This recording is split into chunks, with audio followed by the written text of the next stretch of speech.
Bismillahirrahmanirrahim. Assalamu alaikum viewers. I'm your host SM Ali, presenting another edition of Defense and Diplomacy. The foreign secretaries of India and Pakistan met on the sidelines of the Heart of Asia conference in New Delhi.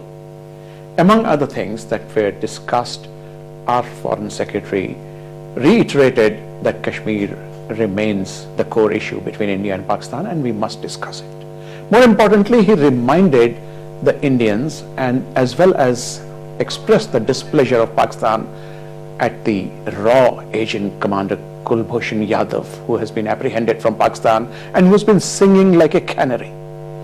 But interestingly, the Indian External Affairs Secretary had the temerity to challenge Pakistan and to threaten us that we must give up terrorism. At the end of the show, I would ask you viewers to be the sincere judge who is the terrorist amongst us.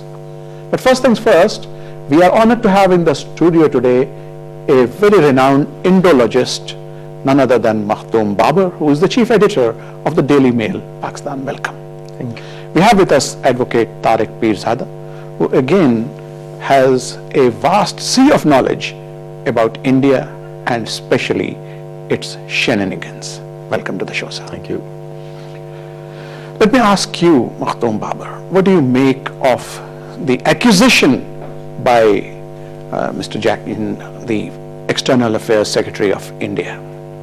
Well, Indian External Affairs Ministry is facing a lot of trouble ever since Indian Navy officer, who is also the officer of RAW, Research Analysis Wing, Kulbhushan Yadav, was arrested in Pakistan.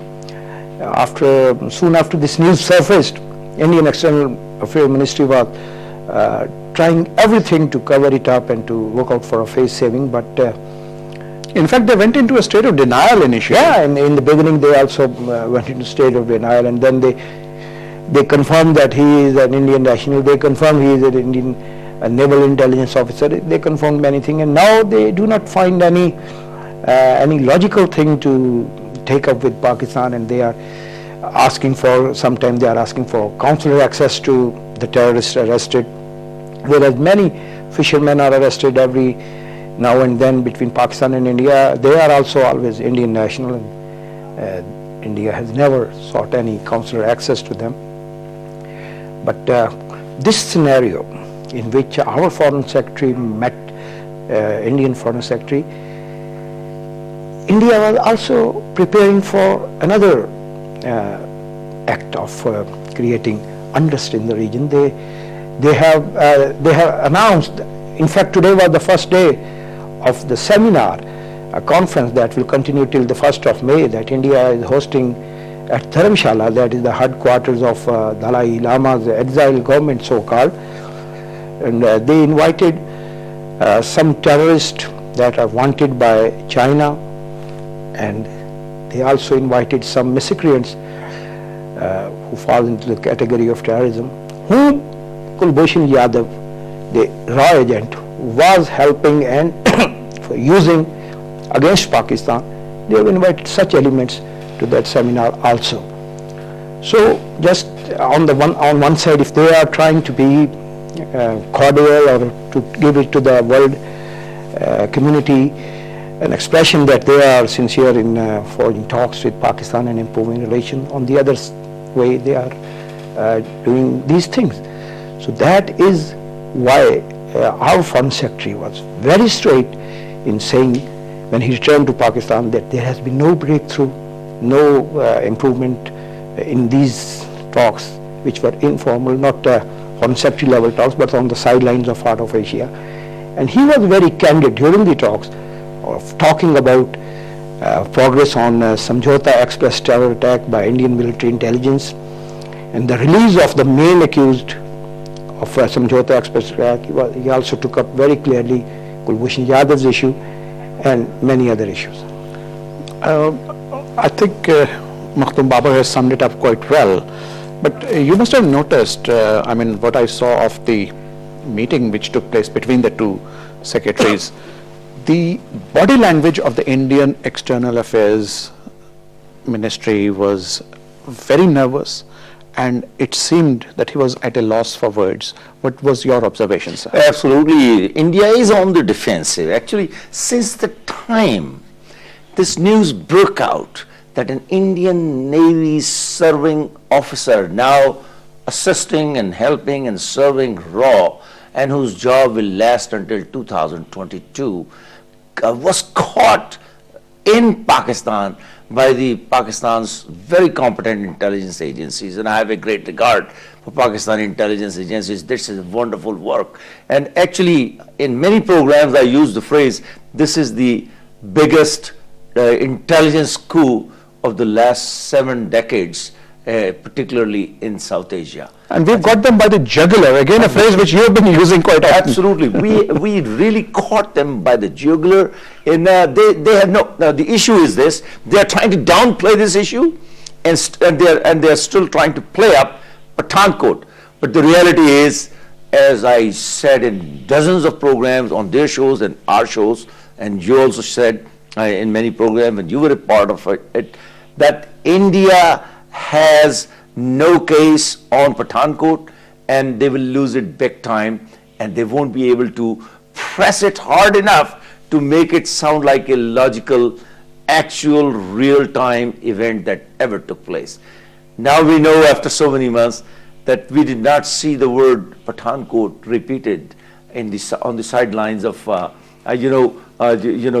Heart of Asia conference, so-called Heart of Asia conference. It was used a little bit here and there, but not with the same, repetitiveness with which Bombay and other events used to be discussed. So here we are, India, answering your question, India is on the defensive.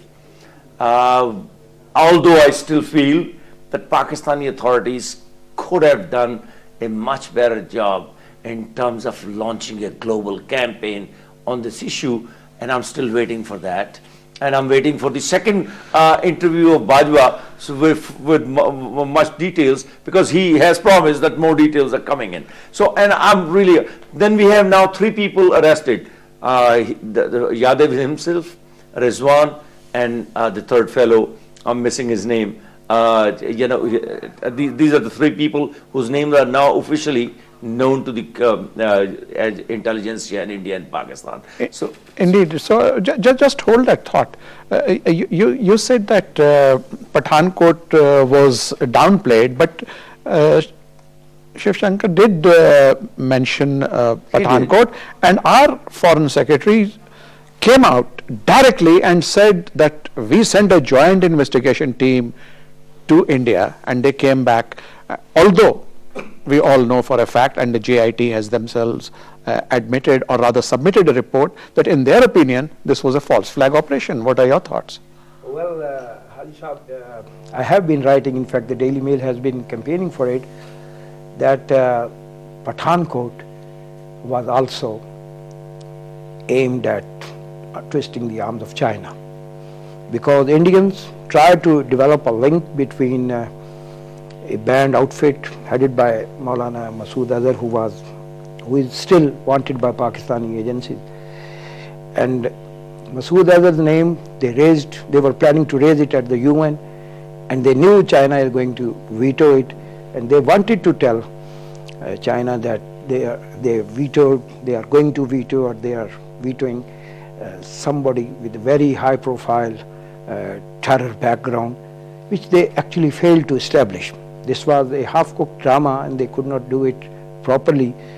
So now, again, I was reading Indian newspapers when they issued visa to a terrorist of Chinese origin who is absconding in Germany, Abdul Isa, of vice chairman of World Uyghur Council, and also having very deep links with East Turkestan Islamic Movement, ETIM.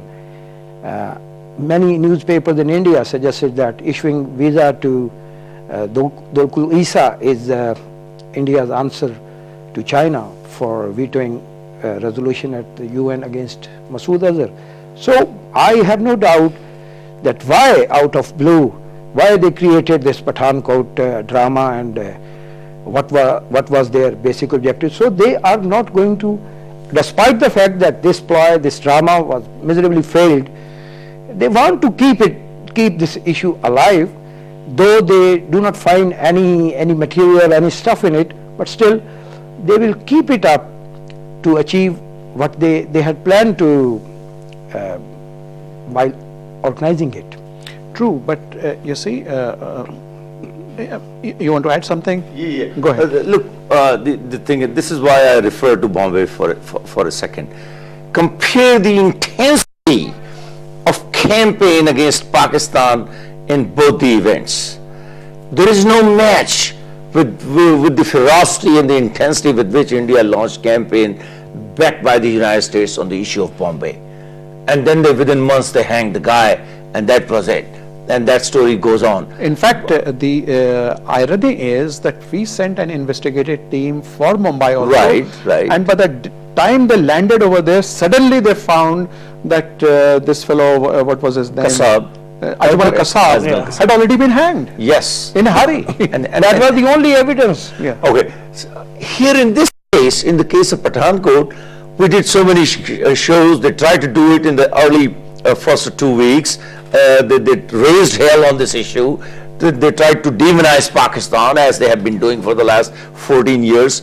But two things have happened in the case of Pathankot. I don't want to digress from the issue of the Kulbhushan Yadav and the Indian-sponsored terrorism, planned terrorism within Pakistan. But the reality is that the issue of Pathankot has come to haunt India for the reason that they never had a good case to start with. For example, on the third and fourth day, when the head of the Indian Southern Command, General K.J. Singh, said that we don't have any breach of fence anywhere along the border, somebody snubbed him later. What the hell are you talking about? But he said that. Then that was an admission that nobody breached from here. Nobody breached. Then Sharad Kumar came up with the initial report within days. He said, so far we have not been able to identify anyone who may have come from Pakistan. So, and then their murder of Tanzeel Ahmed, the Muslim, the investigator, one of the investigators, investigating officer. In fact, his wife was also killed in that. It was similar to the murder of Hemant Karkare, who was investigating Samjhota Express attack. Colonel Prasad Purohit. Hemant Karkare was chief of anti-terrorism squad of Maharashtra, and he had collected enough evidence of a new terrorist organization.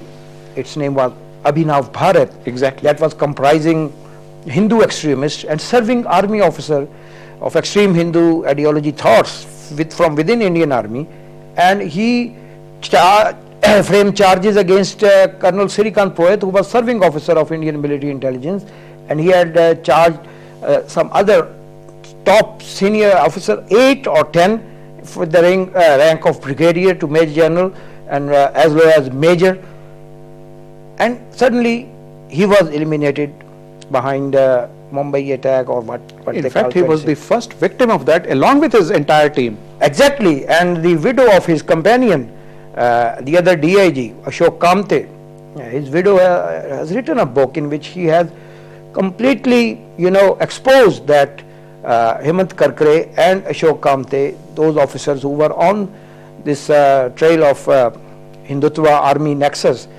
they were murdered, planned with the connivance of Bombay police and the additional Inspector General of Police of Bombay, who was behind this murder, was made in charge of inquiry committee to probe the killing of Hemant Karkare and Ashok Kamte. In fact, if you recall, once the dust settled down on the Mumbai attack, the Indian government decided to give out medals of valor, including Hemant Karkare, and his widow refused to go and receive it because she said that he has been killed not by any terrorists but by you guys. Exactly, and that was a proof. And later, the book Silver Bullet, I think it's the name, is written by Kavita Kamte, the widow of DIG Ashok Kamte. He has narrated the whole. She has in fact got the extracts of the wireless communication of the Mumbai police top officials of that night of 26/11, and out of those wireless communication, it stands proved that it was Mumbai police officers who were planning ambush of Hemant Karkare, and they were not following any other terrorists, Right. but they were targeting. Let me ask you, our Foreign Secretary also very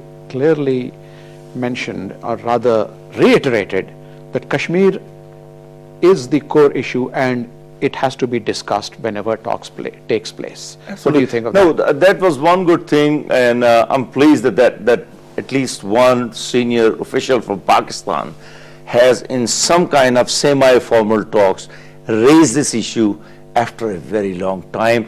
And then after the meeting, this issue was brought to the information was released to the media, and none other than by Mr. Azaz Chaudhry himself in a briefing with the press when he came back to Pakistan. So that was a good thing. In the past, we did not have this pattern. Now looks like something has changed, that we have to be a little bit on the alert or on the offensive. Let me say a couple of things. I don't want to give us, I don't want to forget the issue of Kulbhushan Yadav. Kulbhushan Yadav has established for the first time in the history of Indo-Pak relations that India is the prime exporter of terror within Pakistan. And Kulbhushan Yadav, sir, is the smoking gun which we have been looking for, and now we have it in our hands. We have it. The second thing that I was expecting from Azaz Chaudhry was, just as the tweet released by Indian Foreign Secretary Mr. Shankar used the word terrorism twice in relation to Pakistan, I was hoping that instead of using the word India's intervention in Pakistan, I wish our Foreign Secretary had used the word Indian-sponsored terrorism in Pakistan. That word. Well, Azaz Chaudhry, as you know, is a fine diplomat. Yeah, he's a fine man. And this was, but still, I was expecting a that. nuance of diplomacy. But the Indian did not, forget that. They did forget that nuance of diplomacy. Oh, they believe we should have also forgotten They that. believe only in coercive diplomacy. Coercive. So let me just say one thing. Very, very quickly, there's a very important thing I want to bring out. Sure, go right ahead. Makhdoom, there's an article you have published today, and I read a couple of articles in the Mumbai Mirror and released by AFP, that the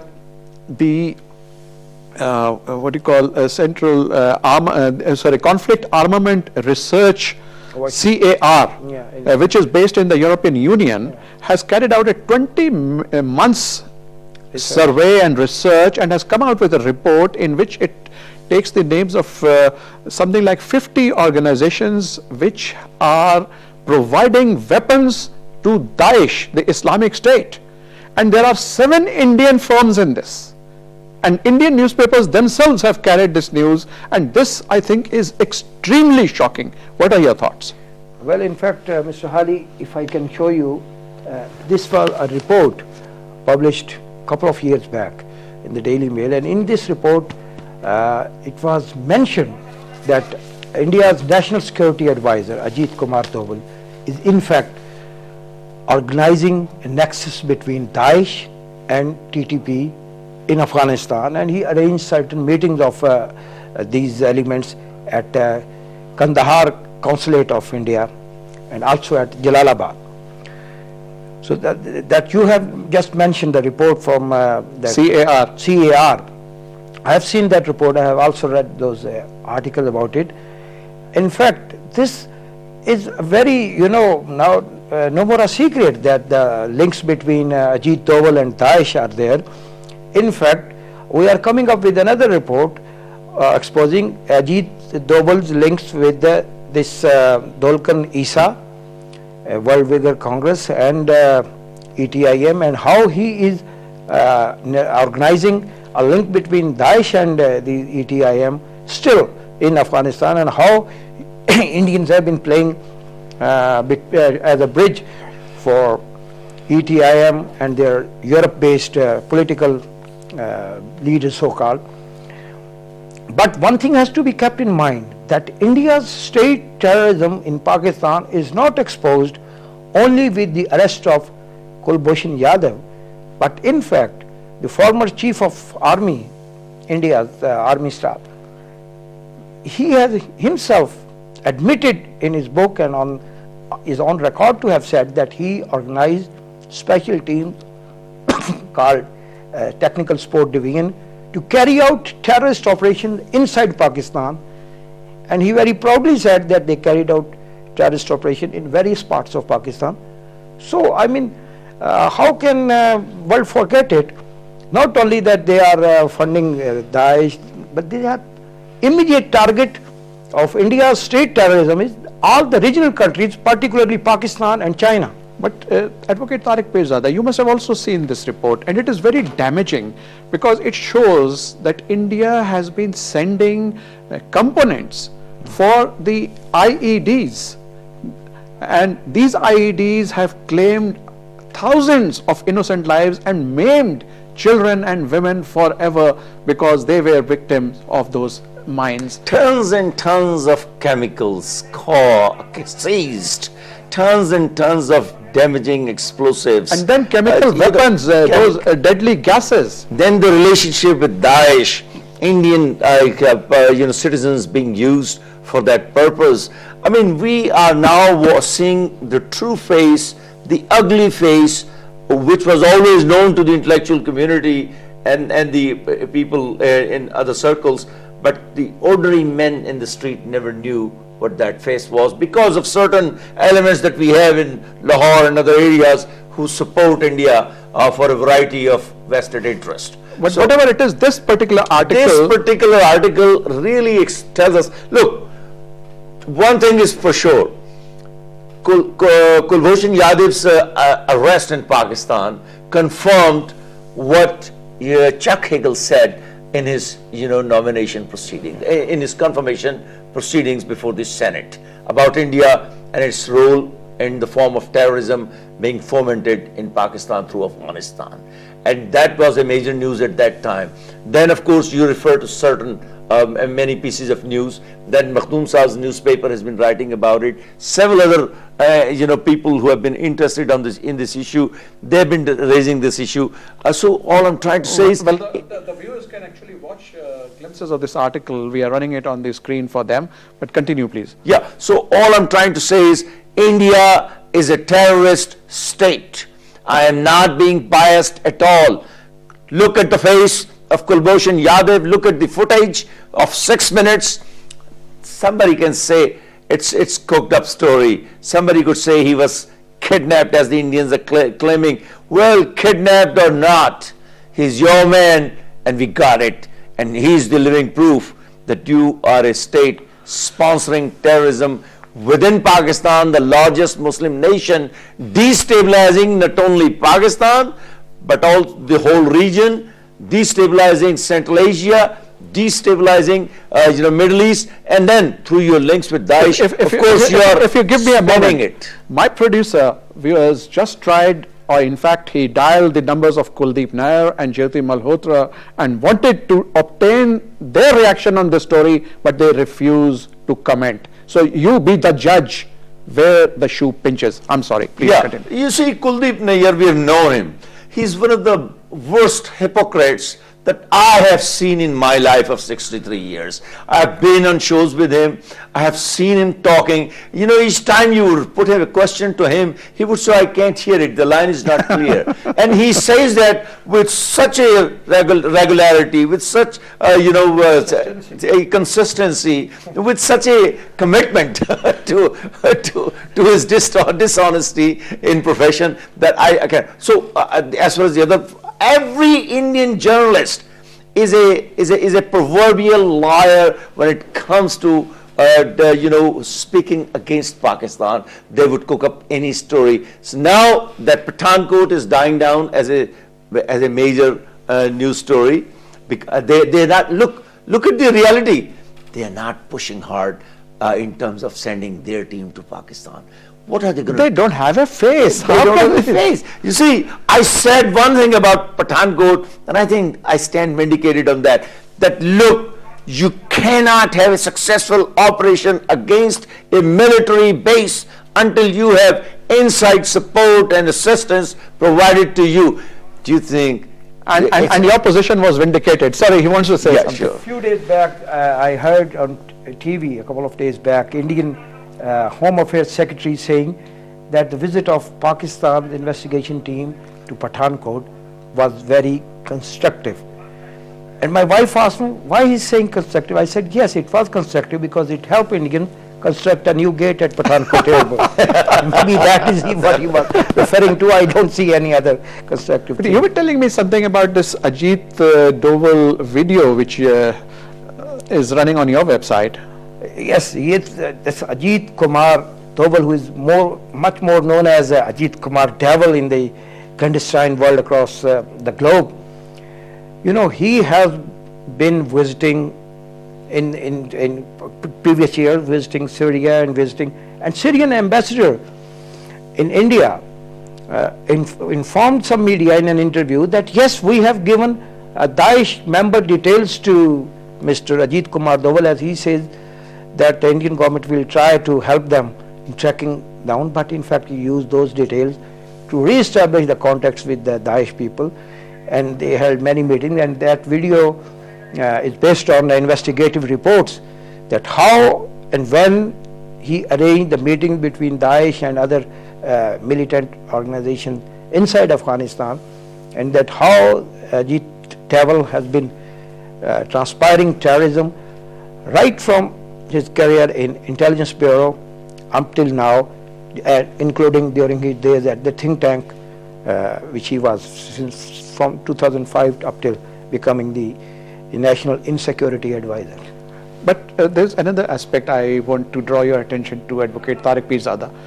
A very damaging report has come out in the Indian media that the current Indian government is trying to establish India as a Hindu state and declare Hinduism as the state religion of India. Now, this is contrary to what their founding fathers did. You see, I remember a speech of Jawaharlal Nehru, not that I was born then, but I read it much later, in which he says that we want to maintain secularism and we don't want to call ourselves a Hindu state because that would play up into the fields of Pakistan and vindicate their position because they have taken their independence, stating that they don't want to live in a Hindu state. What are your thoughts? Correct. I mean, India, as I keep saying, it is becoming repetitive.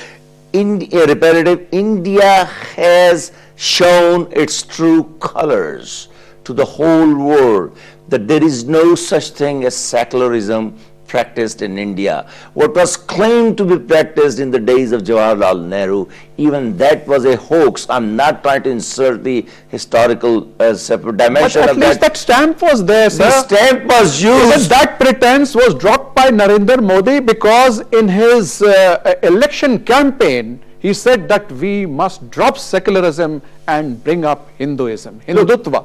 Look, the evolution of time within India, within Indian politics, within Indian polity, within Indian culture, within Indian, overall intellectual, climate, that has changed substantially since the time India has acquired some economic stability. That has given them the confidence. It is relative.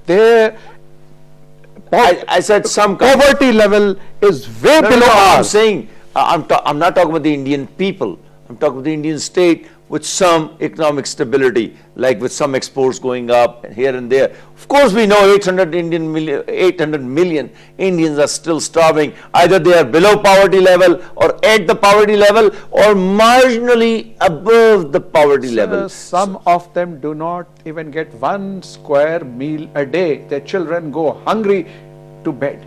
Look at the heat wave. And the beds are, by the way, on the footpaths. Absolutely, and we see it every day. India has, remember one thing, India is not a genuine democracy. It is a Hindu state. This reality has come to the surface because look at the conduct of the people who are running the country at the present time, but look at the conduct of the person who ran the country before Mr. Modi. Look at what did he do, Manmohan Singh? He ignored all the major issues of the time in India at the cost of so-called economic activity. And remember, he is the one who commissioned the Justice Sacher Committee to find out the level of poverty and the sufferings of the minorities, and Sacher Committee report was very clear that the Muslims are the worst hit because they are not even 2% in the Indian government, in the Indian armed forces, and in any other institution of I India. say one thing to the Indian Muslims, and I've been saying it and I stick to this position. It's time for them to go for to go for another country of their own within India. If they don't do it, they have no future.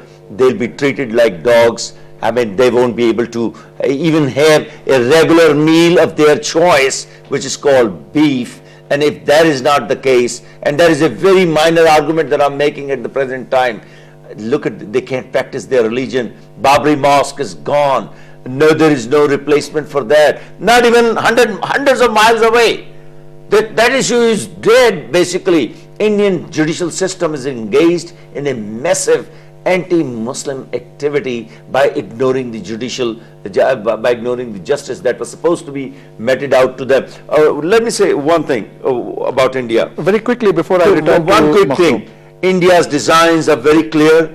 Become a major military power. They just they are conducting the trials of their sub-launched ballistic missiles, and Pakistan has to take it very seriously. I'm waiting for something to happen from Pakistan on this issue. It's not that I'm trying to pressure the government. Sir, but this has to be- allow me. Unlike India, we do not beat our own trumpet or beat our chest and announce things even before they are done. Things are happening. Work is in progress. We don't want to release this information as I would be glad to see that information soon, but let me go one step further. India's naval designs, India's aerial designs, look, in these two areas, they are trying to gain air denial and sea denial in both the spheres. Pakistan has to worry about that. India is a enemy state. I've been saying it 1 million times. If somebody does not understand, look at the level of preparation. Look at the activities of Mr. Ajit Devil. Look at the activity of Indian RAW in Pakistan. They are not even refraining from using the friendly soil of Iran, who is also a friend of India. So look at the conduct. They are trying to use the whole region against Pakistan to destabilize it. Beware of that. true. What are your thoughts on the state of Hindu Rashtra? Now please connect this with the conduct of the Modi government ever since it has taken over, and its extremism against its own people. It's not just the Muslims or the Christians or the minorities, but even their own lower caste Dalit who are being targeted, and that is why hundreds, nay, thousands of Indian Hindu stalwarts from the film, from the literary world, from the academia are returning their state awards until the Modi government gives up its extremism. Well, in a one-liner, it can be said that Modi has very successfully transformed the so-called shining India into stinking India. But Okay, let's go easy. But no, that's how the world is seeing it now. You are killing people for eating beef. You are raping nuns in churches. You are urinating in their mouth. You are ransacking the holy places of Christians. You are creating hilarious problems for Sikh, followers of Sikh religion. You are reminding them of facing something like back they faced in 1984, butchering of Jarnail Singh and the Bhindranwala. I mean, And pouring molten lead into the ears of the poor Dalit. yes, and you know, your own people, your own low caste. The one thing that is enough for India to feel ashamed of in front of entire global community that they still have a caste system, untouchable, low caste. They cannot eat it with us, they cannot drink water with us. I mean, this is one thing, and still they are talking of sending mission to Mars. Where are they living? What are they following? Narendra Modi and his Hindutva brotherhood, with people like Ajit Kumar, Doval or Deval, they worked on one thing, that they should create a religious power not only in the country but in the entire country. And I am telling you, our investigation have indicated that the plight of Muslims in Myanmar, and then bullying Bangladeshis on the border, in all their border areas, they are trying to come up with the saffron terrorism, that the Hindutva brotherhood should be seen as the only safe place for every non-Hindu person in the entire region. Forced conversion of Christians into Hinduism and other things. And then you see there that program Purushon Ki Vapsi, according to which they are forcibly reconverting those Dalit or you see other Hindus who had converted to either Islam or Christianity. They have now made it a state program that they must be reconverted. Exactly, and the way they are changing the textbooks at schools, the way they are modifying the textbooks, and the way they are placing hate literature in their books, the way they are trying to give the name of history to their mythologies. They are creating fake history which never was there. Including this latest one in which they claim that they won the 1965 war against Pakistan. Exactly, yes. Many, and they had actual celebrations for it. Allow me, Advocate Tariq Pirzada, now that it is established that India is bent upon throwing Pakistan in front of the bus. Right. What should we do? What should be our reaction? How do we face this Indian state terrorist? 2-3 things must be undertaken simultaneously.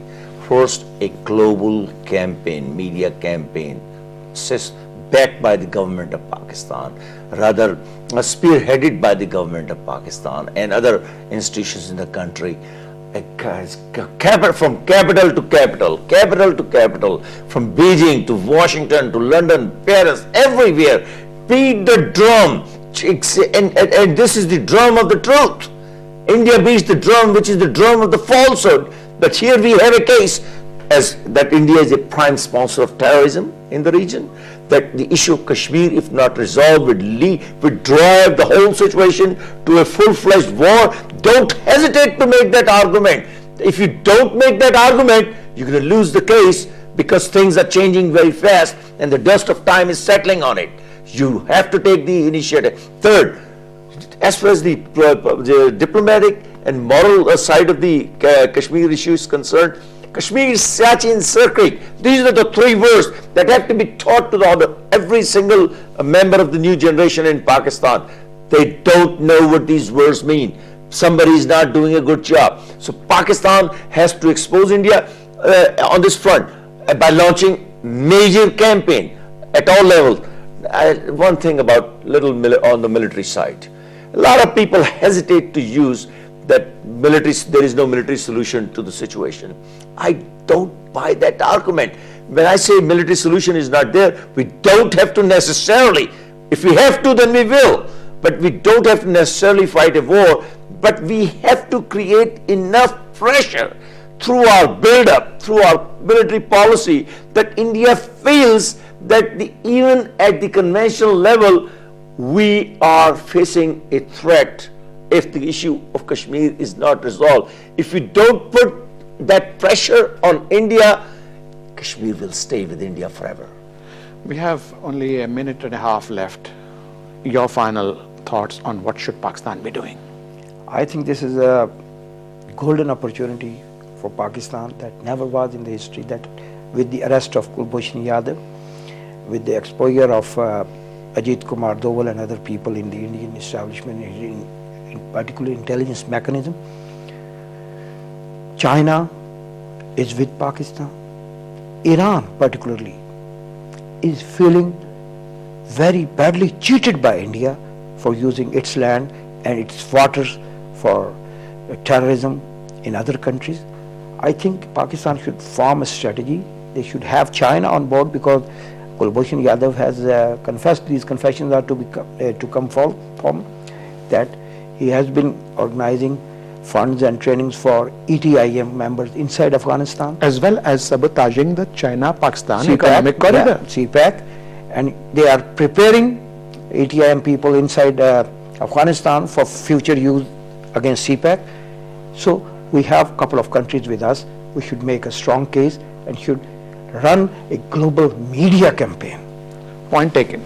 Because with that we end this discussion, and it is extremely important that we did not pass any judgment, any verdict on who is the state terrorist. We only presented you with views based upon evidence collated and gleaned from the Indian media.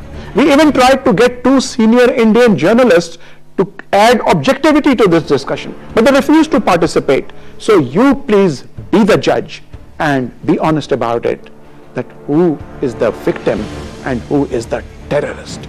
But the world, please take cognizance of this. I'd like to thank you, Mr. Makhdoom Babar and Advocate Tariq Pirzada. It was a pleasure listening to both of you. Viewers, keep watching us. Hope to see you in the next program, inshallah. Allah Hafiz.